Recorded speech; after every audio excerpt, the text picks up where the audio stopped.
It shouldn't surprise anyone that we found more shoppers at a mall on Election Day than voters at a polling place. And the much-anticipated address by New York's favorite son, of course, Governor Mario Cuomo, he will formally nominate Bill Clinton for president. Dibrom, like all insecticides, is a poison. And in parts of the country where spraying is done far more often, there's been vocal opposition for fear of the long-term health effects. But there has also been talk of miracles, the fact that nobody on the ground was killed, and that so many people on the plane did manage to survive. And of course, federal investigators will also be looking into that. It's one of the worst subway disasters in New York City history. It is Wednesday, August 28th, 7:02 in the morning, and at least 5 people are dead this morning in an IRT train derailment as the train left downtown Union Station headed for Brooklyn. One car was sheared in half when the subway jumped the tracks as it was moving from an express to a local line.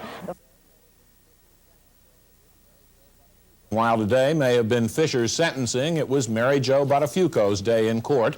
News 12's Carolyn Gusoff was in the courtroom and has this report.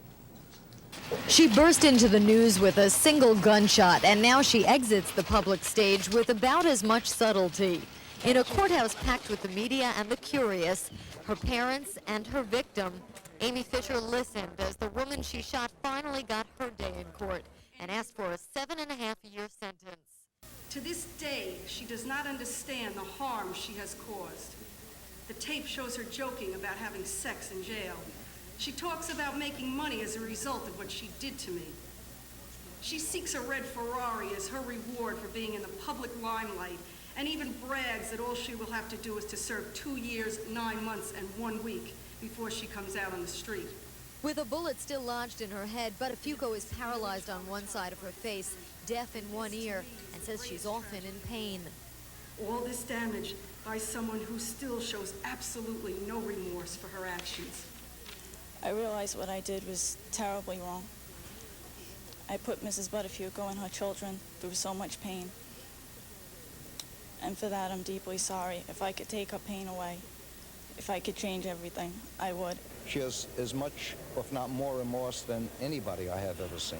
Fisher's very public case goes back only 7 months, a blink of the eye for the typical criminal case.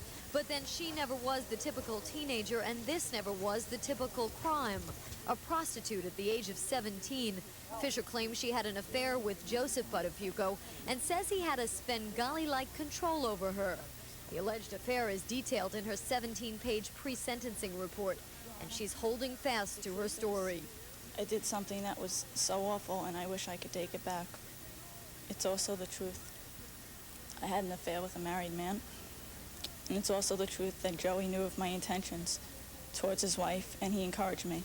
When it comes to Joseph Buttafuoco, Fisher's attorney says justice was cheated. The question will linger forever. Why, under the view of all the evidence that was presented to the district attorney's office, why was that man not prosecuted for the use and abuse of a 16-year-old girl? I don't know why there should be any lingering questions. There was certainly nobody else involved in the shooting of Mary Jo Buttafuoco other than the people that have been arrested. Talking about you guys. There are no lingering questions here. The Buttafuocos celebrated the sentencing with a kiss and a news conference and a vehement denial of any affair. I know she's a liar. She knows she's a liar. And now the public knows that she's a liar. The DA didn't even believe her. She's not credible. What are you going to say to her? What are you going to say to her? Words cannot express what I have to say to her. I'm not a stupid woman.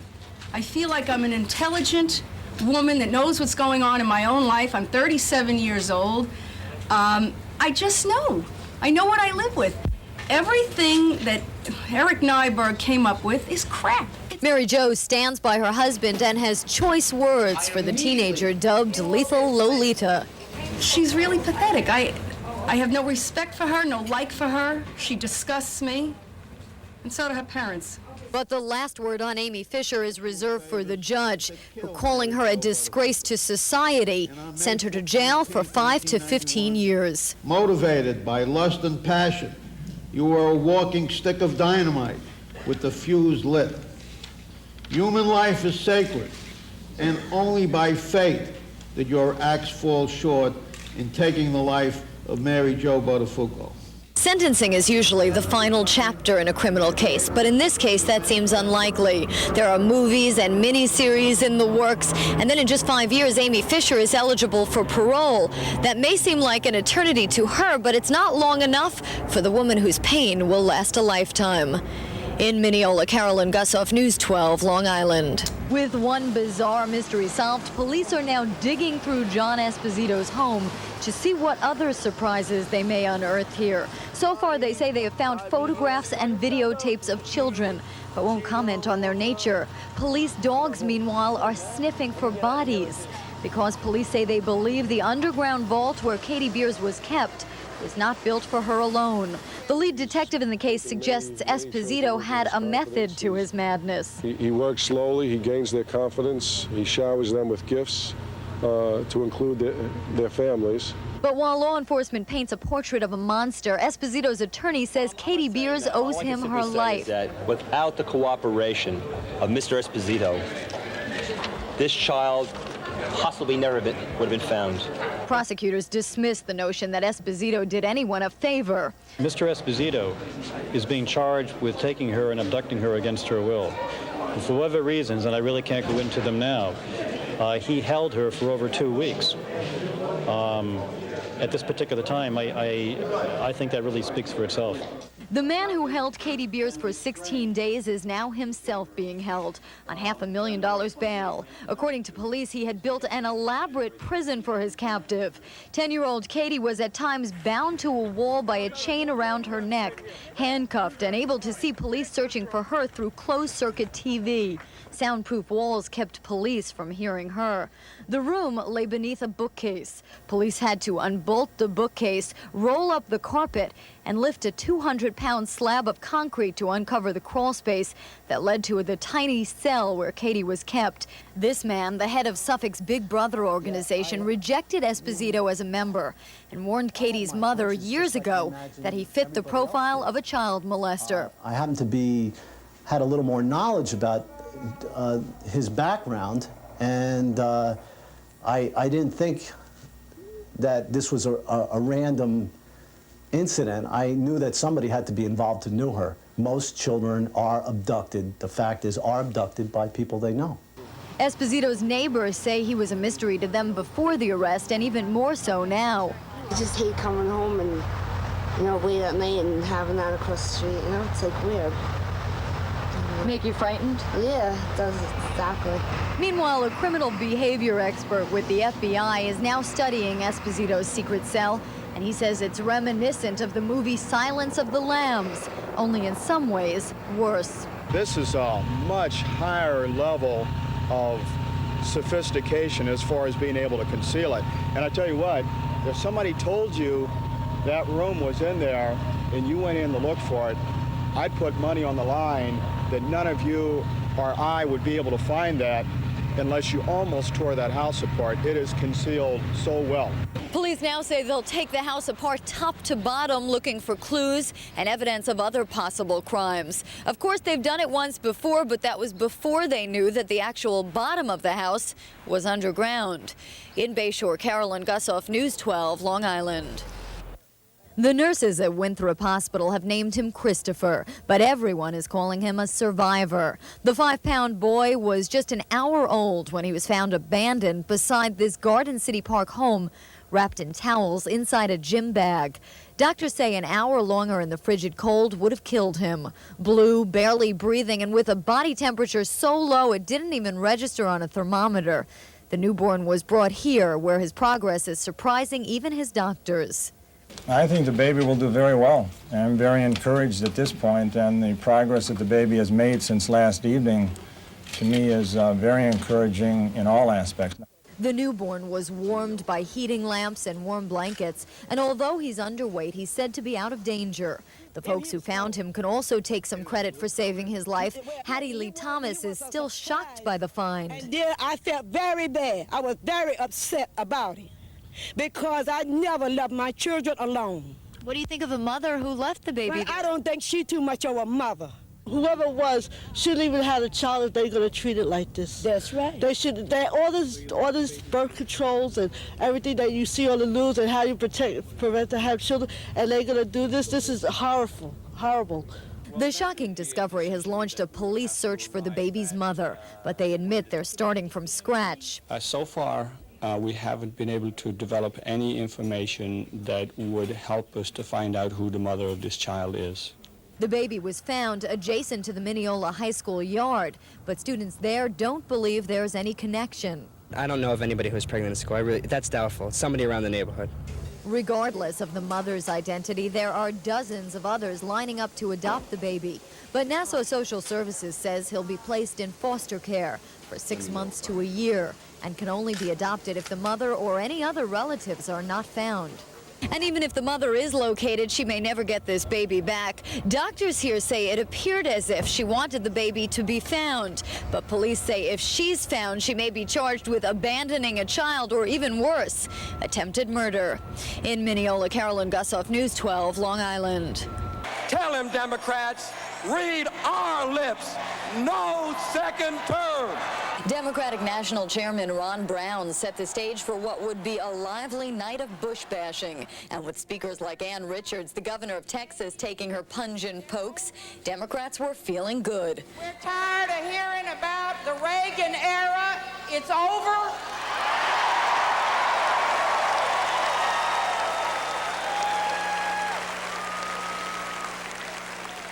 And as far as this White House is concerned, honey, you can turn out the lights. The party's over.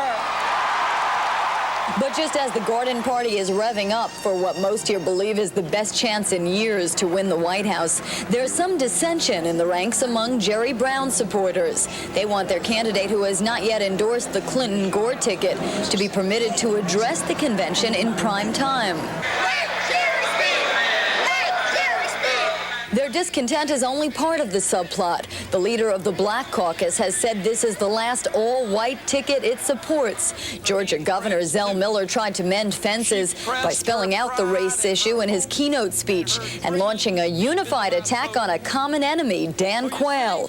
I know what Dan Quayle means when he says it's best for children to have two parents. You bet it is, and it would be good if they could all have trust funds, too. We can't all be born rich and handsome and lucky, and that's why we have a Democratic Party. But it was the man who played on this floor for 10 years who is best able to play to the floor. New Jersey Senator and former New York Knick Bill Bradley reminded the party why they're all here. Unemployment is up. The deficit grows. Health care and college costs skyrocket. What did you do about it, George Bush? You waffle and wiggle and waver. Well, some might be calling Jerry Brown a party pooper, but he in no way spoiled the Democratic Party's fun last night. As for Bill Clinton, he returns tonight to formally accept his party's nomination. And of course, the party will go through the motions of also endorsing Al Gore as his running mate. Well, Bill and Scott, you've seen the Three Faces of Amy. The 3 different network movies about Long Island's own teen shooter have all had their public airings. Well, you'd think after 3 Hollywood productions, there'd really be nothing left to say about the case. But how's this for a change? Reality, at least reality according to the Buttafuocos. An innocent woman got shot by a deranged young girl. That should be the issue. It shouldn't be about Joey and Amy. It should be about me. Their names are no doubt household words by now. Their story played out 3 different ways in living rooms around the country. But in their household, in Mary Jo and Joey's living room, there is only one version of the truth, and a half year of headlines and now 3 network movies haven't changed that. I chose to watch CBS, our movie, you know. We've listened to Amy Fisher via Eric Nyberg for 3 months now with Joey and I had sex, Joey bought me the gun, Joey made me do it, Joey knew my intentions. We've heard it all. I've heard it enough. I don't want to listen to her anymore. I'm thinking it's time we should call it quits. No, I need you. For anyone keeping score, of the 3 network movies, 2 portrayed the relationship between Joe and Amy Fisher as sexual, while the CBS drama showed Joe as the ever-faithful husband tempted perhaps, but never touching the teenager. I can handle anything you give me. It is this version that the Buttafuocos helped create, lending not only their clothing to the actress playing Mary Jo, but also their approval to the script, even the parts of Mary Jo originally doubting her husband's story. If you didn't have anything to do with her, well, why did she shoot me in the head? That's a totally normal question to ask. Carolyn, I had doubts with Mary Jo also. I said, honey, when you answered the door, you sure you didn't go out there and say something other than what you're telling me? You know, so there's doubts in everything. And watching the Buttafuocos survive their private doubting has become something of a public spectacle. Mary Jo says she and her husband are more recognized than Charles and Di. She's looking forward to life getting back to normal, whatever that means when one has a bullet lodged in one's head. Her x-ray shows where the bullet rests, but her words show even deeper scars. We're just two kids from Massapequa. We've been here all our lives. Our families are here. We live here to raise our kids here. We're just a regular couple, and now people are deciding who's right, who's wrong. Joey's this, Mary Jo's that. You have no right to judge us. Or is there any lesson that can come out of this that we can learn from? From my point of view, where I'm sitting, it's try not to judge somebody by their appearance. And that's just what happened to me. They spun a nasty web on me. And I'm not the monster Nyberg created. I'm just not. Like it or not, they have become true crime celebrities. And along with Amy Fisher, only they know what really triggered the shooting. But for some reason, incomprehensible even to them, nearly everyone else wants to know too. I hope that the interest in this dies down. It floors me that people are so interested in what a convicted felon has to say. She's a danger to society, and she will do this again someday. I am sure of that. I'm sure of that. Well, if you've had your fill of all of this, you're not alone. The Buttafuocos say they too have had enough, but that message has apparently not gotten through to Hollywood. CBS has already expressed interest in making a sequel.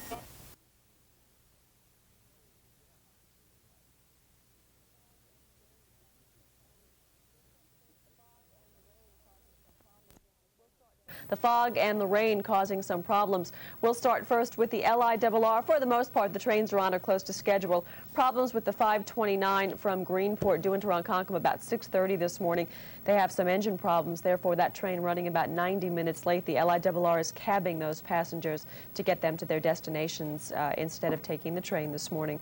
We look next at the roads for you, the Northern State Parkway and the LIE. A bunch of scattered problems out there this morning. Northern State Parkway is slow eastbound into the Sagticos. Also, we have delays around Deer Park Avenue into Bagatelle Road there this morning. Also, Route 110 is slow into the Nassau-Suffolk border. And you'll slow down again around the Wantagh Merge into Post Avenue, and in Queens around the Clearview into the westbound Grand Central. Westbound LIE is slow at the Sagticos Parkway, also slow around Comac Road. Traffic moving under 20 miles an hour around the area of Sunnyside Boulevard into the Seafood Oyster Bay. And in Nassau County further west, you'll slow down at Searingtown Road into Lakeville Road, and in Queens, as usual, volume at the Clearview Expressway. Now, as we take a look at our live Department of Transportation traffic eye, we have a couple of other little problems in Amityville. An earlier accident has been cleared from Montauk Highway at South Ketchum Avenue, but there are some delays around the area. And in Lakeview, use caution on Hempstead Avenue at Nassau Boulevard. Police are in the process of clearing an accident from that roadway this morning. This is the expressway at Sagticos Parkway, exit 53. Westbound traffic is heading away from us, and people are being careful this morning because the roads are a little bit slick, and delays at the airports also due to weather, so call your carrier before you leave for the airport. It is 19 minutes after 8 o'clock. Here's Joe Rayo with the morning's forecast. Joe. Well, I don't know what to tell you. I mean, this is going to be the fourth consecutive day of kind of weather. We have a stalled weather front.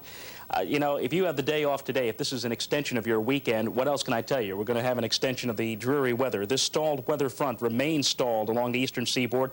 This L marks the next wave of low pressure that's going to be coming up toward us, pushing another band or surge of heavy rain our way for tonight especially, and then hopefully after this we'll go into an improving weather pattern for tomorrow and Wednesday. But it is going to be a very, very slow improvement. A lot of cloud cover along and across the eastern United States still, and our forecast forecast for today, 4 of a kind, our 4th consecutive rainy day, 68 to 73. Fog and mist and drizzle this morning. That's the main problem, is the fog.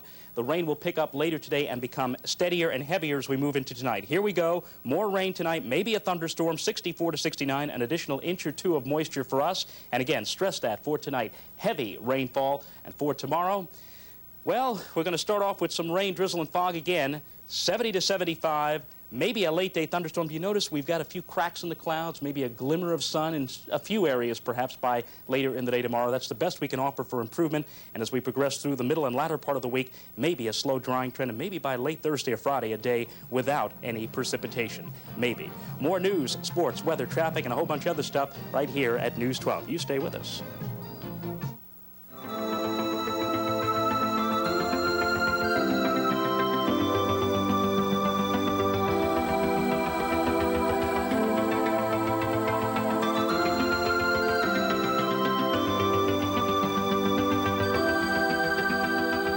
When you add it all up, it's the total college experience that makes Hofstra University the one to choose.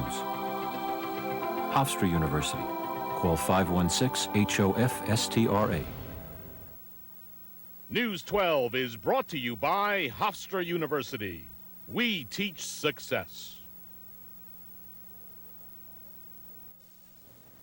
The rainy weekend weather did more than dampen local streets. The bad weather dampened hopes of local businessmen relying on tourists. News 12's Matt Jablow tells us why some East End businesses are singing the blues this summer. As it has for most of the summer, the wet, cool weather this weekend in the Hamptons brought tourism to a trickle, or more appropriately, a drizzle. Apparently, the poor weather is only one of a number of reasons for the slow summer out east. The interesting thing is that the reduced airfares might have taken a lot of people who normally vacation here in eastern Long Island and said, let's go vacation in Chicago or Florida because the airfares are so cheap. I think we're down here in eastern Long Island anywhere between 5 and 7 points on occupancy. I think restaurants are reporting low numbers. The retail markets are not seeing the sales that they were. Interestingly, though, some store owners here in East Hampton say the poor weather has been a boon for their businesses, driving would-be beachgoers to the safe haven of their stores.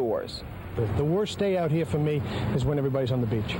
So a day like today, you know, God is good to the grill on Newtown Lane. That's the way I see it. Okay. People have no place to go, so they shop. So it's been good. And what do shoppers here in East Hampton say about the effect of the poor weather? Well, when it's not good, we come down here and shop and spend money that we don't have instead of going to the beach. I definitely do shop more. Yes. Why? There's nothing else to do. But don't be fooled. Not all businesses out east are doing well. Not by any means. Most store owners agree that the downturn in tourism has taken a bite out of sales of luxury and non-essential goods. When I talk to my colleagues, they're saying, yeah, they see a lot of people are coming into their stores and they're picking things up and looking at them, but they're not buying as much. Store owners here also feel that businesses further east, especially those in the Montauk area, have been hit hardest by the poor weather. But they insist that in East Hampton, at least, most of the dark clouds this summer have had dollar green linings. In East Hampton, Matt Jablow, News 12, Long Island. And another business slowed down in the past few years by pollution is back in the swing of things in Oyster Bay Harbor. Shell fishing was temporarily halted this past Wednesday in the harbor. The area was shut down due to fears of contamination caused by heavy rain runoff combined with last week's chlorine leak at the nearby village sewage treatment plant.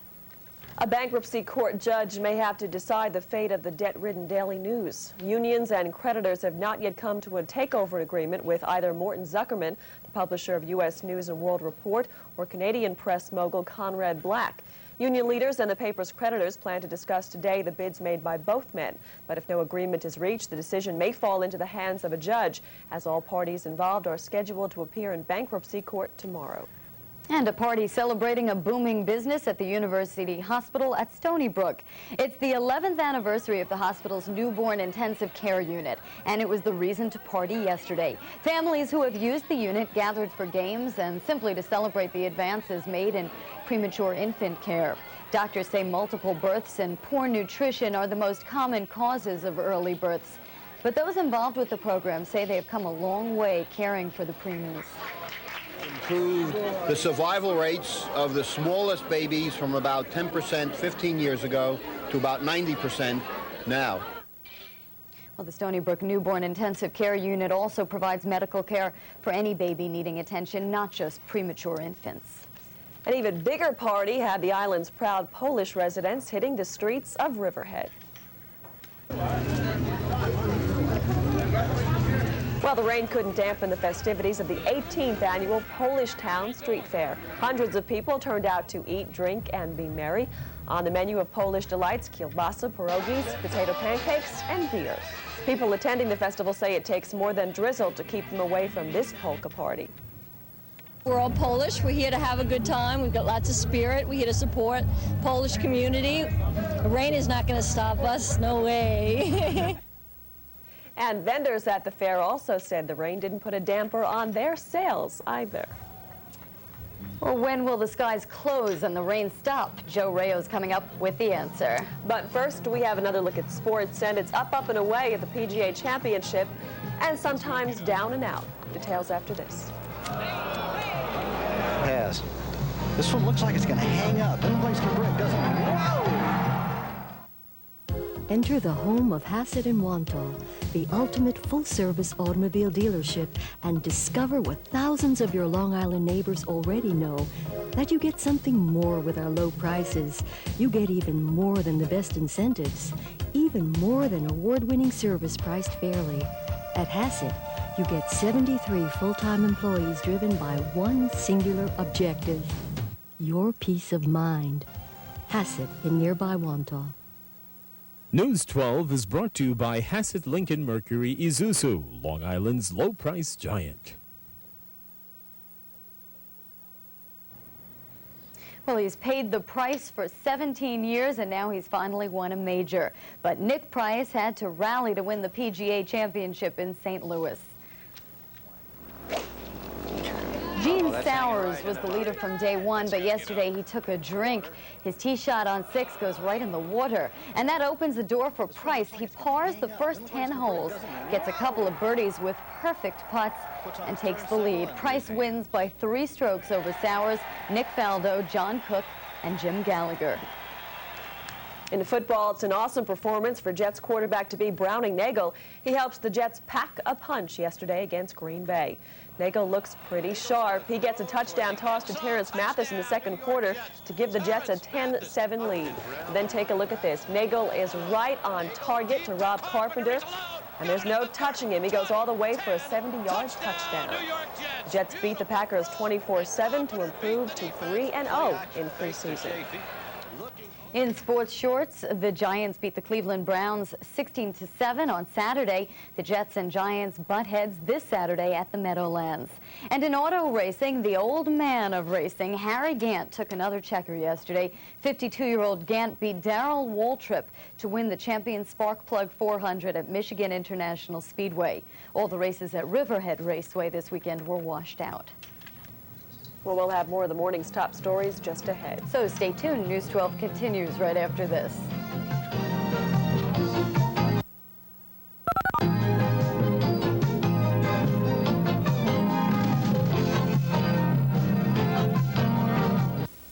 How comfortable are you with your bank? You might not be as comfortable with your bank as you used to be. Let's face it, some banks haven't kept up with the times, while others have kept up too well, forgetting that their customers are people too. That's why we're here, the Roslyn Savings Bank, a strong bank with quality service and friendly banking professionals, a bank that's been making Long Islanders comfortable since 1876. The Roslyn Savings Bank, where our strength is your comfort. Member FDIC. Match this, a 92 Acura Legend L with dual airbags, anti-lock brakes, a V6 200 horsepower engine, and more, only $399 a month. Match this, a 92 Acura Bigger with airbag, anti-lock brakes, cruise and security system, only $299 a month. Now make things interesting. Only the New Island Acura gives you free loaner cars, convenient Saturday service, 24-hour roadside assistance, special lifetime service discounts, plus much more. Nobody can match the New Island Acura on Sunrise Highway in Wantagh. Precision Tune. You can't get better care. No dealer, no station, not even you can maintain your car better than Long Island Precision Tune centers. Anywhere. No one takes better care of you and your car. At any price. No one delivers more value on oil changes, tune-ups, or brakes. Precision Tune. 9 convenient locations throughout Nassau and Suffolk. You can't get better care. For the center nearest you, call 800-479-TUNE and save. Natl, the ultimate full-service automobile dealership, and discover what thousands of your Long Island neighbors already know, that you get something more with our low prices. You get even more than the best incentives, even more than award-winning service priced fairly. At Hassett, you get 73 full-time employees driven by one singular objective: your peace of mind. Hassett in News 12 Long Island, 24 hours every day.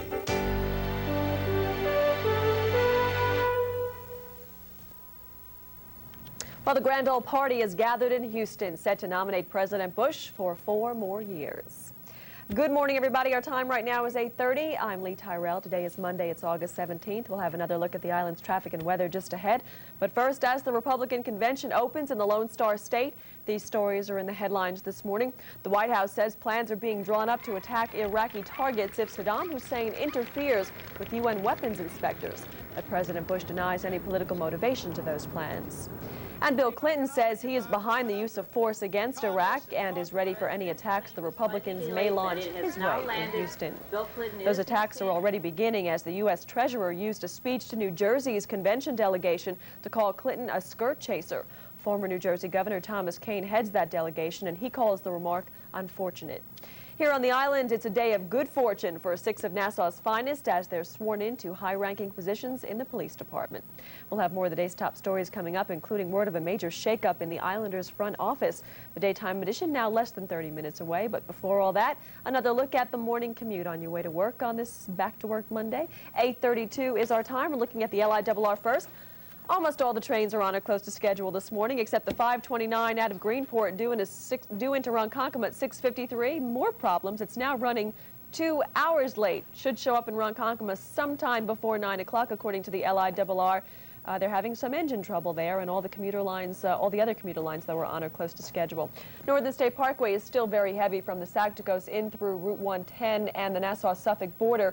We're told that's all volume. Eastbound, you're slow into the Sagticos. In Nassau County, you have delays at the Wantagh merge into Post Avenue. Westbound LIE seems to be the better bet this morning. You just have a slowdown around Deer Park Avenue and also Sunnyside Boulevard, and in further west in Nassau County, delays at Searingtown Road into Lakeville Road, and in Queens, as usual, at the Clearview Expressway. We have a look at our live Department of Transportation traffic guide for you, the LIE at Nichols Road, and here at exit 58, things are very slow westbound. Traffic is heading away from us westbound, and you can see that a lot of that has to do with the fog. We don't have any words of any accidents in that area, so it just could be that heavy fog that is causing this problem here. We'll check with Joe Rayo and find out when that's going to clear up. Our time is 8:33. Joe Rayo is standing by already over at the weather map for us, and it looks like at least around exit 55 and further east, we have some heavy fog there, huh? Yeah, it's typical. In fact, we did pick up a report from iSlip earlier of 1/8 of a mile visibility, but many areas are going to be plagued by fog and low clouds, mist and drizzle during the course of the day today. And then as we get into this evening, or late this afternoon, this evening, the rains are going to pick up and become steadier and heavier. Why? Here's another storm system, our 4th consecutive day of storminess coming out of the Gulf states up along a stationary weather front. And as that system approaches, we're going to be in for more wet weather. As we move through the day today, 4 of a kind, 4 in a row, 68 to 73 with rain, drizzle, fog. As we move into tonight, as I said, the rain will get steadier. It will get heavier, and temperatures of 64 to 69 degrees. We picked up 2 inches or so of rain the last 24 hours. 2 more may be coming our way in the next 24 hours. And for tomorrow, Tuesday, clouds, maybe a little sun in the afternoon, but still some showers, maybe a thunderstorm, 70 to 75. Your extended outlook shows a slow improvement. Let's underscore that word slow. Maybe by the end of the week we'll be able to dry things up, but notice we still have a threat of showers or a thunderstorm in the forecast right on through at least Thursday. And then hopefully no rain for the rest of the year. Hopefully. Well. Thanks, Joe. 8:34 is our time. We have more news for you in just a moment.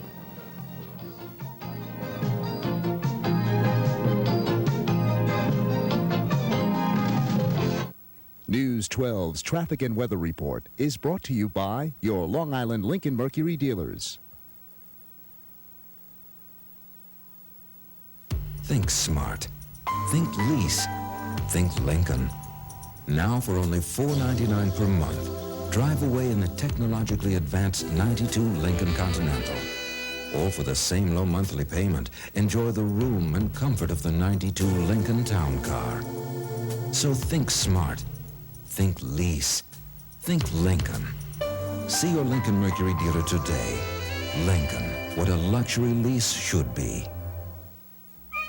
Come to P.C. Richard & Son for a full line of KitchenAid appliances. Right now, get up to $100 cash back direct from KitchenAid on select KitchenAid refrigerators, dishwashers, and ranges. 90 days, no interest with a P.C. Richard credit card. Apply today. Buy a KitchenAid washer-dryer pair and receive a 2 for breakfast Marriott getaway. See stores for details. For KitchenAid appliances, come to P.C. Richard & Son.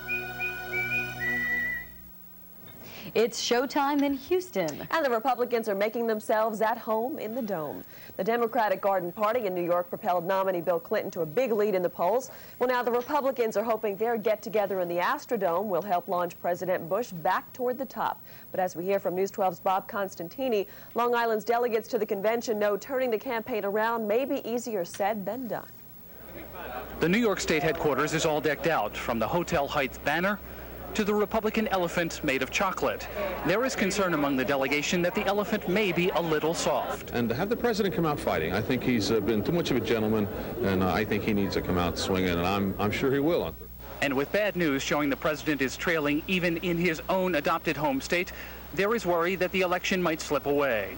He's not just the excitable type, but I think people trust Mr. Bush.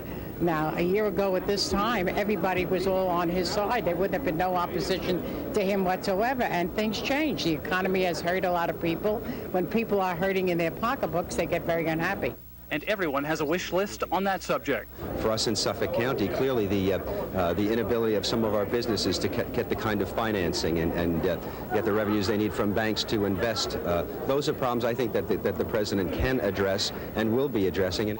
Mr. Bush arrives on Monday, but for some needed spark, most delegations received pep talks from surrogates who are trying to put the best spin on the bad poll news. Things can change almost overnight in the national politics today. We have a tested president during a time of great change in America. Breaking with past convention, this convention will have morning sessions to keep things on time. And though we're in Houston, all major events are scheduled around primetime television on the East Coast. At the Republican convention, Bob Costantini, News 12, Long Island. Now, one of those primetime events will feature the most popular member of the Bush team. In an unprecedented move, First Lady Barbara Bush will speak to the delegates, with the GOP brass hoping her appearance will rally support for the president. Now, the president isn't exactly a happy man as he heads to Houston for the convention. He's ripping a story in yesterday's New York Times as a clear breach of national security. The article says the president has approved a military strike against Iraq with an eye toward boosting his popularity.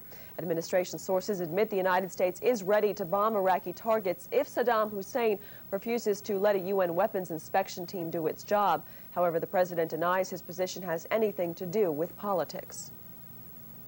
Some will accuse us of political opportunism for every move I make, and that's unfortunate, but it is not going to deter me from doing what is right, regardless of the political fallout. We're determined that UN Resolution 687 will be fully implemented. The UN inspection team is supposed to wrap up its visit to Iraq today, and President Bush warns Saddam Hussein had better do what he's supposed to do. Presidential nominee Bill Clinton is fully behind President Bush on the Iraqi issue. Clinton backs the use of force against Iraq if necessary, but says he won't second-guess the president on the decision about whether and when to use it. He's also dismissing the idea that President Bush would use military action for political purposes. However, Clinton does expect some tactical strikes to be coming his way in the next few days. He says he's sure the GOP will be hitting him pretty hard at the convention, so he has a team in Houston ready to counter any attacks the Republicans may launch. Well, regardless of who wins the election in November, the man in the Oval Office next year will have a very different Congress to work with. Between the fallout from Rubbergate, the anti-incumbent bias, and the number of congressmen simply deciding they've had enough, Roughly 1 of every 5 lawmakers on Capitol Hill is already sure to be replaced. One of those on the way out is Republican Ray McGrath, who represents what's now New York's 4th congressional district. 5 candidates are vying to replace him. 2 of them are Democrats. Joan Axon says she had no political ambitions until she watched last year's Supreme Court confirmation hearings for Clarence Thomas. And as for Democrat Philip Shalero, he says his involvement in politics is somewhat older. When I was in high school, there was an illegal landfill going on behind my house. And as a class project, I started following the trucks. Found out that it was illegal, that they were doing things that would damage the health of the community, and took that on as a school project. Before long, we had the whole community involved. And after a 3-year fight, by the time I was in my 2nd year of college, we managed to convince the county to shut down the whole operation. I realized there had to be more women in the legislature to pass laws to protect women, because the men, even though they say they're for women's rights, we're not there to fight for women. And the 3 Republicans vying for McGrath's seat are David Levy, Dan Friesa, and Francis Lees. Primary day is September 15th. Well, today is promotion day for 6 of Nassau County's finest. Police Commissioner Donald Kane moved last week to fill a half-dozen vacant spots atop his administration, and today in Mineola, his selections will be sworn in. Wayne Say becomes Nassau's first Deputy Commissioner of Police, and William Willett becomes the 2nd deputy. Raymond Crawford moves to Chief of Operations, Richard Fierro to Chief of Detectives, Edward Dowdy to Chief of Patrol, and Robert Sefton to Chief of Support. Now, while each man gets more power and prestige, none is getting any more money right now due to Nassau County's ongoing budget crisis. Well, up next, we've got a look at sports with word of a big shakeup for the Islanders. And ask not for whom the bell tolls, Yankee fans. Highlights of last night's game in Chicago are coming up. Plus, later on, we'll visit a grand old Polish festival in Riverhead. Stay tuned.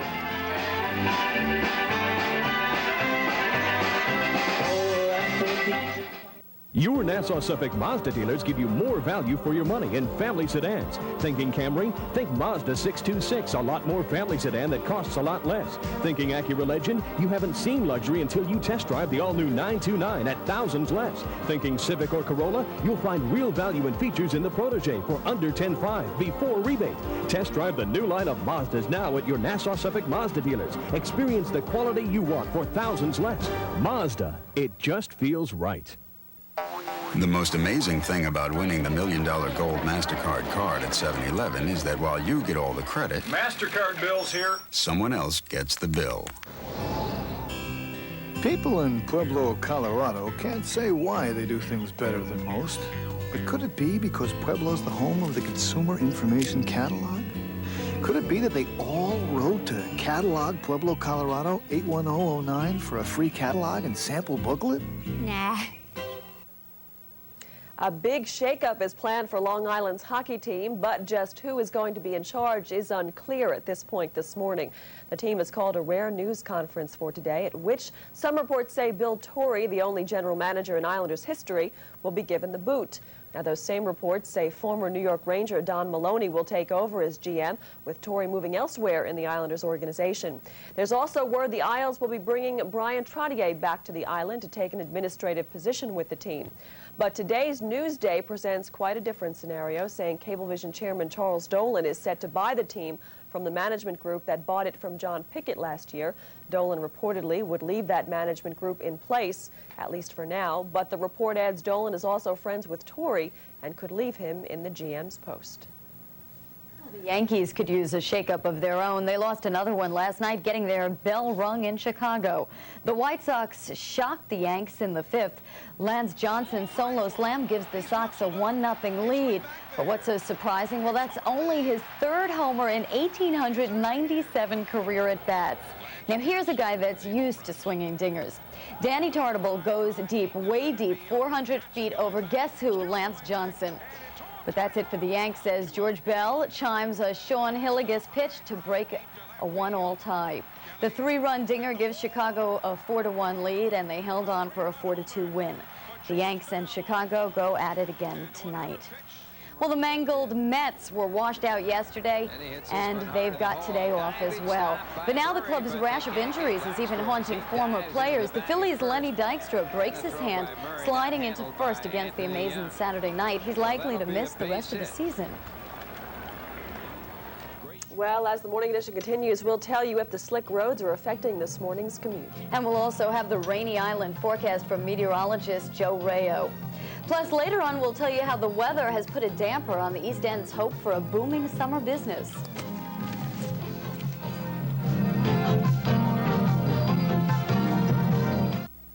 It's PC Richard & Sons Samsung TV and VCR blowout. Save $50 off our regular low price on this Samsung cable-ready VCR. Or this 13-inch cable-ready color TV. Your choice, just $169. Save $50 off this Samsung 4-head VCR. Or this 19-inch cable-ready color TV. Your choice, just $199. For Samsung quality and value, come to PC Richard & Son, the TV video giant. Rose Jewelers presents the Rolex world of Grand Prix jumping. The precision and style of Rolex is superbly exemplified by the challenges of the Hampton Classic, providing the finest in Grand Prix competition. A world where the choice of a timepiece is the 18-karat Rolex Oyster Perpetual Chronometer Day date. Only at your official Rolex jeweler, Rose Jewelers, a jewelry tradition of service, satisfaction, and quality for over 40 years. Imagine your dream kitchen, designed to the highest standards and constructed with superior quality and craftsmanship. That's a Strober kitchen. Now imagine a service-oriented kitchen dealer, a specialist with a newly expanded showroom and more kitchen designs to choose from. Now imagine 30 to 40% savings guaranteed.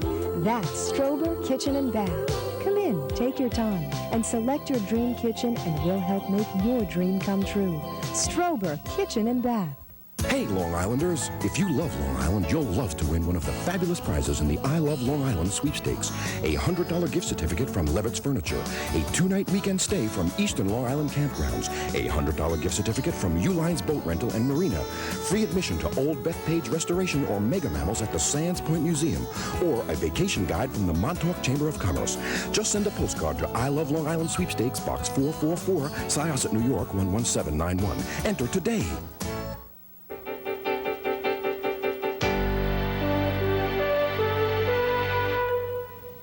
Good morning once again, everybody. Our time now is 13 minutes before 9 o'clock. I'm Lee Tyrell. Today is Monday. It's August 17th. In the news this morning, the Navy is investigating the crash of a jet that killed one of its pilots during maneuvers in Kuwait.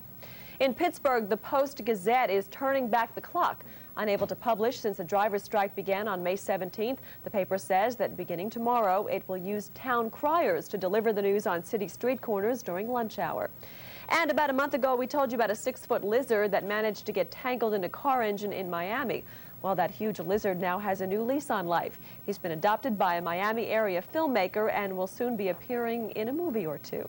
We'll have more of the day's top stories coming up. The daytime edition at the top of the hour. But right now, it's time for our last check on the island's traffic and weather, at least on the morning edition anyway. 8:48 is the time. We're looking at the LIRR, and the trains are running on or close to schedule. We have a look next at the Inform map for you. And we have the Northern State Parkway in the LIE. Northern State still very heavy from Deer Park Avenue in through Route 110 and the Nassau-Suffolk border, with delays around the Wantagh Merge, Brush Hollow Road, and Post Avenue. Westbound LIE is clear in Suffolk County. You might want to take that instead of the Northern State Parkway. Delays, though, in Nassau County at Sunnyside Boulevard into the Seafood Oyster Bay. And you're slow from Searingtown Road through Lakeville Road and New Hyde Park Road this morning. We have a look next at our live Department of Transportation traffic guide, the Northern State Parkway at Hillside Avenue. Westbound traffic is heading away from us, and traffic in both directions moving with not a problem in sight, at least here, except for fog, so do be careful. 8:48 is our time. Here's Joe Rayo with a look at the week's forecast. It's not going to be a terrific one. Maybe that's why I can't get it out quite this morning. Well, Joe, good morning.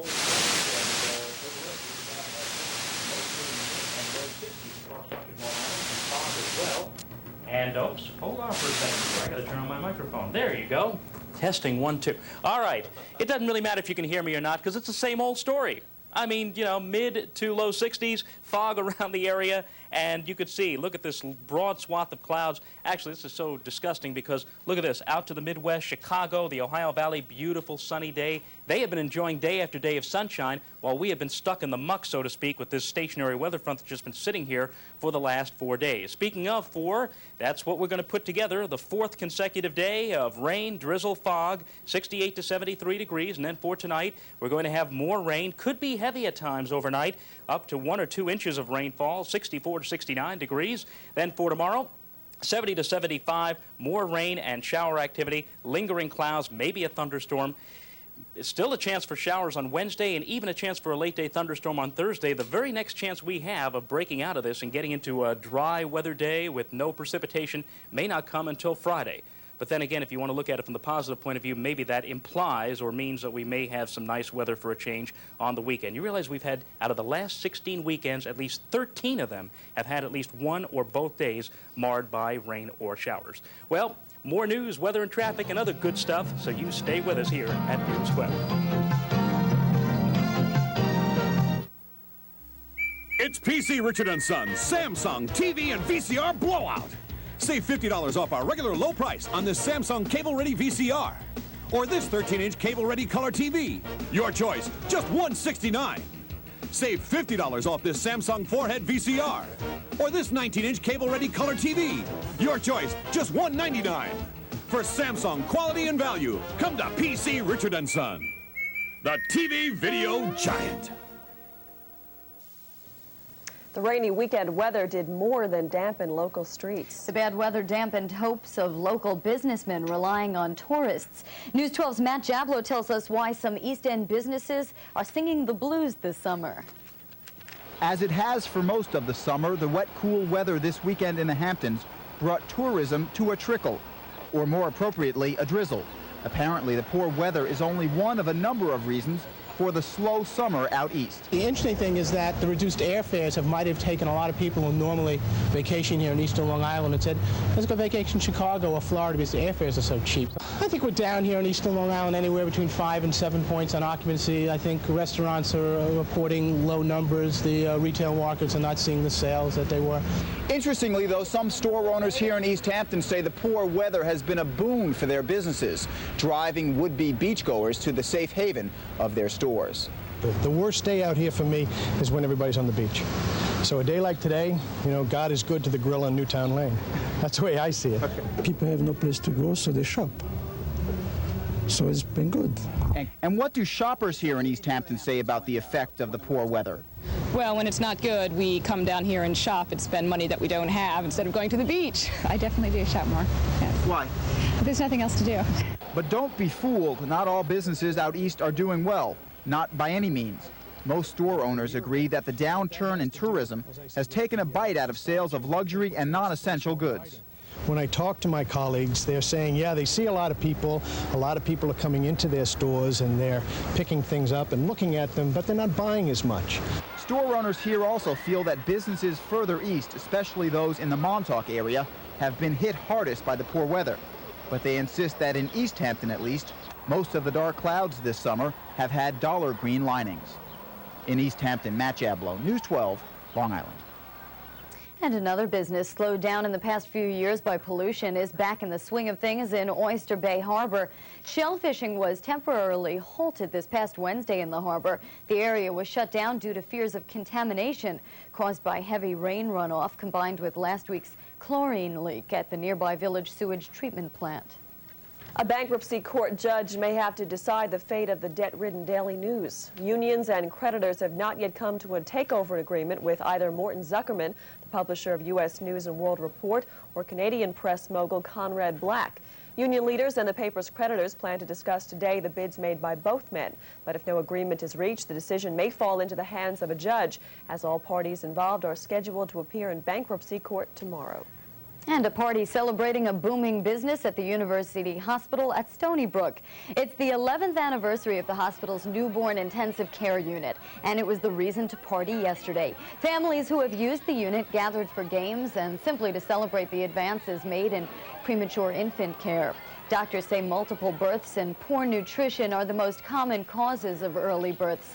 But those involved with the program say they have come a long way caring for the preemies. Improved the survival rates of the smallest babies from about 10% 15 years ago to about 90% now. Well, the Stony Brook Newborn Intensive Care Unit also provides medical care for any baby needing attention, not just premature infants. An even bigger party had the island's proud Polish residents hitting the streets of Riverhead. Well, the rain couldn't dampen the festivities of the 18th annual Polish Town Street Fair. Hundreds of people turned out to eat, drink, and be merry. On the menu of Polish delights, kielbasa, pierogies, potato pancakes, and beer.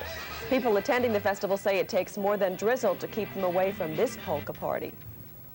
We're all Polish. We're here to have a good time. We've got lots of spirit. We're here to support Polish community. The rain is not going to stop us. No way. And vendors at the fair also said the rain didn't put a damper on their sales either. Well, when will the skies close and the rain stop? Joe Rayo's coming up with the answer. But first, we have another look at sports, and it's up and away at the PGA Championship, and sometimes down and out. Details after this. Pass. This one looks like it's going to hang up. Doesn't look like it's going to break, does it? Whoa! Hey, Long Islanders, if you love Long Island, you'll love to win one of the fabulous prizes in the I Love Long Island sweepstakes.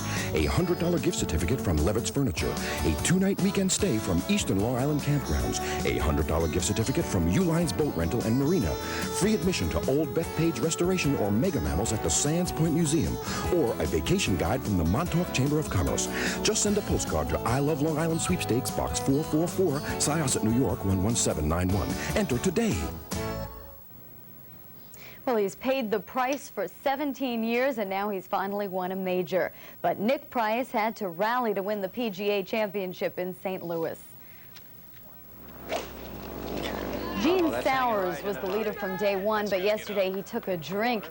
His tee shot on 6 goes right in the water, and that opens the door for Price. He pars the first 10 holes, gets a couple of birdies with perfect putts, and takes the lead. Price wins by 3 strokes over Sowers, Nick Faldo, John Cook, and Jim Gallagher.